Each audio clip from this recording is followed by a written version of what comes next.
Aujourd'hui, et oui, nous prenons la mesure du temps et du succès avec vous, Ben Kuffer. Vous êtes le CEO des montres Norqain, basé à Nido. Vous êtes quelqu'un qui a 34 ans aujourd'hui, bientôt 35, et votre marque s'adresse justement à cette génération-là de trentenaires, une génération qui est hyper connectée. Alors, votre montre, à quoi elle sert, franchement? Elle est tout sauf connectée. Non, mais c'est exactement ça. On a vu que, c'est clair, la jeunesse d'aujourd'hui, c'est très digital. Et on avait aussi une des missions, c'est qu'on continue à parler de la montre mécanique. Notre culture ici en Oui, mais c'est un peu Suisse, old school, ça, non? c'est très old school, mais on est très fiers. Et je pense qu'il y a aussi quelque chose qui n'a jamais été fait, c'est d'amener la montre mécanique et d'essayer de faire quelque chose un peu plus moderne. On parle de la marque, on parle des esprits et de ne pas faire peur à quelqu'un qui est peut-être un peu plus jeune d'entrer dans un magasin. Et ça, c'est notre job chez Ça, c'est Norqain. quelque chose que vous avez vraiment senti dans votre entourage, parmi vos amis, que la relation à cet objet qu'est la montre, qui est quand même un peu l'objet symbole de la Suisse, s'était complètement perdue?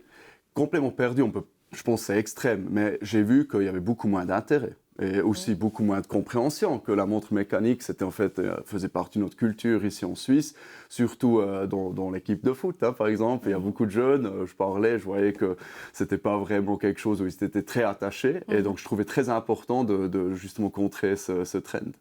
Alors justement, vous avez lancé votre marque en 2018, quand vous vous êtes rendu compte finalement que les marques suisses étaient toutes rachetées par les étrangers. Alors vous vouliez absolument garder quelque chose ici, vous aviez peur que ce savoir-faire fuite vers l'étranger? Mon grand-père était dans les montres, mon père était dans les montres, et je suis la troisième génération. Et c'est vrai que si on observe le marché horloger, on voit que beaucoup de belles marques ont été vendues à l'étranger. C'est vrai que j'aime les challenges, je me suis dit, ça doit être pour une raison, mais est-ce que c'est pas aussi très intéressant aujourd'hui de justement lancer une marque indépendante, familiale, et de dire, nous, on se positionne exactement comme ça. Et on voit qu'il y a un trend de toute façon dans l'industrie, c'est les independents, ça on les appelle, mais c'est à des prix très élevés. Et je trouvais intéressant d'amener ça dans des prix ou accessibles, et qu'on puisse parler à beaucoup plus de Alors, gens. quand on parle de prix accessible, hein, c'est entre 3 000 et 5 000, hein, plus Oui, ou moins, donc la gamme de prix, une gamme de prix où il y a beaucoup oui. de marques. Mais qu'est-ce qui vous a dit, franchement, dans ce marché saturé, il faut le dire, de marques, si on doit en citer, il y en a tellement qu'on se dit, mais comment on peut se positionner là-dedans? Qu'est-ce qui vous a fait dire que ça pouvait marcher, au fond? Je pense que c'était déjà bien d'avoir un caractère qui aime les challenges, la passion. Je suis quelqu'un qui a une énorme passion pour la montre, pour l'industrie.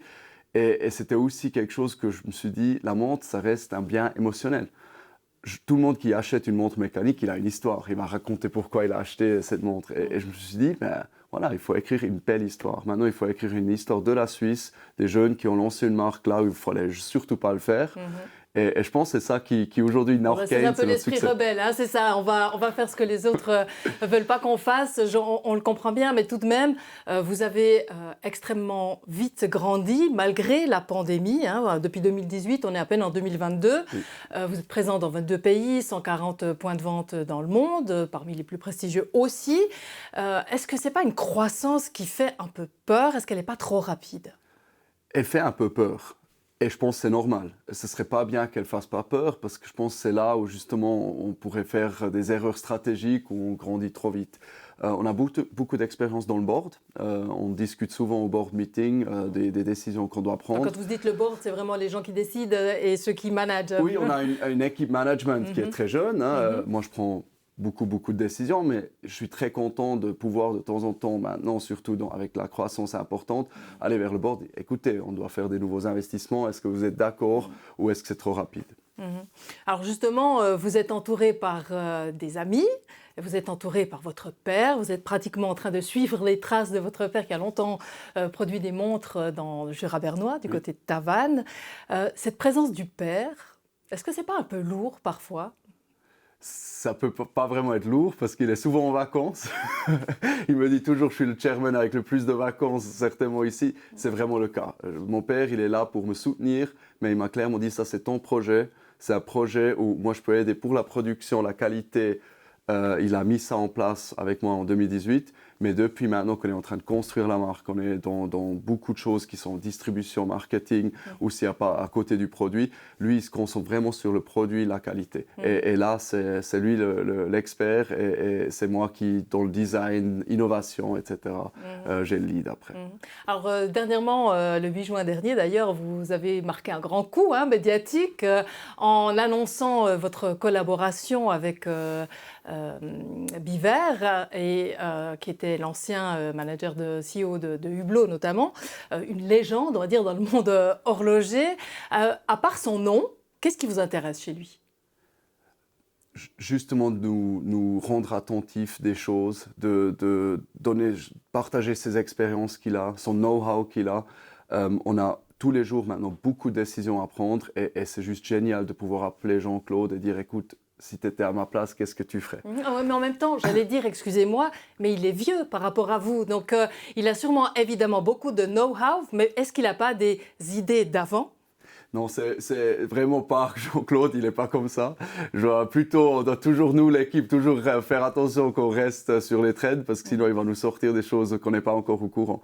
C'est un personnage incroyable. Je pense que c'est vraiment une légende à juste titre parce qu'il est intéressé partout et c'est un super mix. Parce que nous, on est la jeune équipe, on est en train de très dynamique, et Jean-Claude, il est là pour nous dire innovation, tout ce qu'on doit faire maintenant, ou que lui, il attend de nous sur les prochains 10 ans. Et c'est un beau challenge. Alors on le sent, vous êtes admiratif face à lui. Le problème des légendes, c'est qu'on les écoute des fois sans être très critiques. Comment vous managez ça? J'ai aussi une tête dure, donc c'est un bon mélange. Je pense à la fin, Norqain, c'était une idée qui était née sur un canapé pendant une blessure où j'ai eu beaucoup trop de temps à réfléchir et je commençais à être très clair dans ce que je voulais faire.